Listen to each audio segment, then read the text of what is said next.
Some wounds do not look like trauma.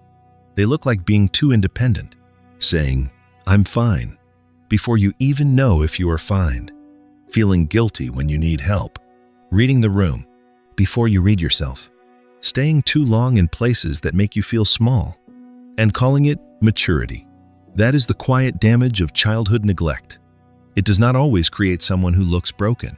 Sometimes it creates someone calm, polite, useful, easy to be around. But underneath that calmness, there may be a nervous system that learned too early. Do not need too much. Do not ask too loudly. Do not become a burden. Do not expect people to stay. This video is about 7 habits that may come from childhood neglect. Not to blame your past, but to understand why some adult behaviors are not your personality. They are survival patterns. And this is the dark side of human behavior psychology. The habits that look normal on the outside may be the places where your childhood is still controlling you. Childhood neglect is not always about what happened. Sometimes it is about what never happened. No one comforted you. No one asked what you felt. No one noticed. When you became quiet, no one taught you that your needs were safe. So you adapted. You became easier, quieter, more careful. You learned to survive by needing less. When love is inconsistent early in life, the adult mind treats connection like something that may disappear. Now, let's go through the 7 habits. To other people, silence may be nothing. A late reply, a short message, a pause in someone's voice. But to you, silence can feel like a warning. You check your phone. You replay what you said. You wonder if they are angry. This may look like overthinking, but sometimes it is an old survival response. If emotional distance was never explained, your brain learned to fill in the blanks. A quiet parent, a cold mood, a room where nobody said what was wrong, but everyone could feel it. So now, your body reacts before your mind has proof. When someone controls your peace by going quiet, your fear does the work for them. You may feel proud of being low maintenance. You do not ask for much. You do not demand attention. You say, "It's okay," even when it is not. But ask yourself, is this strength? Or did you learn that needing less was safer than being disappointed?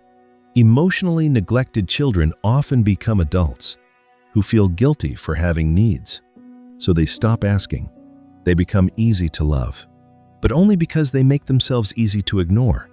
When you train yourself to need nothing, you may attract people comfortable, giving you almost nothing. That is not love. That is convenience. Some people give because they are generous, but some people give because they are afraid. Afraid of being replaced. Afraid of being forgotten. Afraid that if they are not useful, they will not be chosen. So you listen deeply. You remember small details. You help before being asked. You become the fixer, the calm one, the one who understands everyone. But ask yourself, do they love you, or do they love what you provide? Childhood neglect can teach you that love must be earned through usefulness. So you become necessary, hoping necessity will become love. But being needed is not the same as being loved. You are not giving because they earned that much access. You are giving because a younger part of you is still afraid of being left with nothing. This one is dangerous because it feels like chemistry. You meet someone inconsistent, sometimes warm, sometimes cold, sometimes close, sometimes distant, and somehow they feel powerful to you, not because they are safe, but because your nervous system recognizes the pattern. If you grew up around emotional uncertainty, instability can feel familiar. You may mistake anxiety for attraction, distance for mystery, being triggered for connection. This is why safe people can feel boring at first. They are clear. They are steady. They do not make you chase. Not everything familiar is home. Sometimes it is an old wound wearing a new face. When someone cares about you, you may not relax. You wait for the change. You wait for the coldness. You wait for the moment they stop choosing you. So instead of receiving love, you monitor it. You analyze it. You search for signs that it is about to disappear. This is not because you do not want love. It is because trusting love feels dangerous.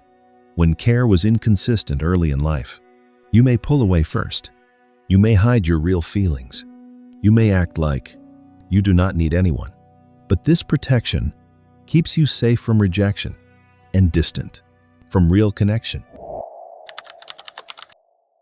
If you grew up feeling like your needs were too much, guilt becomes a weapon against you. Someone says, "You changed. You used to be nicer. I thought you cared. You are selfish now." And suddenly, you feel the old panic. You want to prove you are still good, still kind, still loyal, still worth keeping. So you explain. You soften your boundary. You apologize too quickly. This is how guilt controls kind people. It does not force you. It makes you volunteer your own surrender. A manipulative person only needs to notice one thing. You are afraid of feeling like the bad person. So, they turn your boundary into betrayal, your need into selfishness, your silence into cruelty. But someone who only respects you when you abandon yourself does not respect you. They respect your obedience. This is the most painful habit. You stay too long. In relationships, in friendships, in families, in jobs, in rooms where you feel yourself becoming smaller. You explain longer than you should. You forgive faster than you heal. You hold on to one good day and use it to excuse months of emotional hunger. Why? Because childhood neglect can train you to survive on very little. A little attention feels like love. A small apology feels like change. A brief moment of warmth feels like proof that you should stay. And toxic people can sense this. They do not need to give consistency.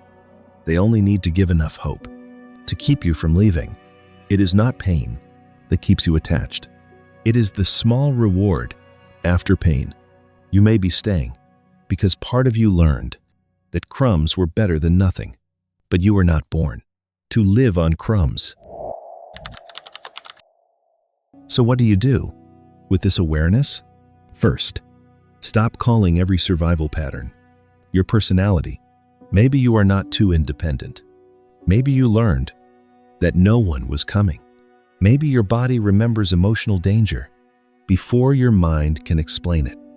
Second, watch the pattern. Not one apology, not one good day, not one warm message. Watch what repeats, because repeated behavior tells the truth. Third, practice having needs without apologizing for them. You can need clarity, respect, consistency, space, care. Having needs does not make you weak. It makes you human. Childhood neglect does not always create obvious wounds. Sometimes it creates adults who look strong because they learned how to disappear quietly. They help everyone, understand everyone, forgive everyone, carry everyone. But somewhere inside, they are still waiting for someone to notice them. If you saw yourself in this video, comment one word below. Silence, guilt, need, or pattern. Which one controls you the most? And remember this, you do not need to become cold to become safe. You only need to stop giving your whole life to people who only love you when your needs are easy to ignore.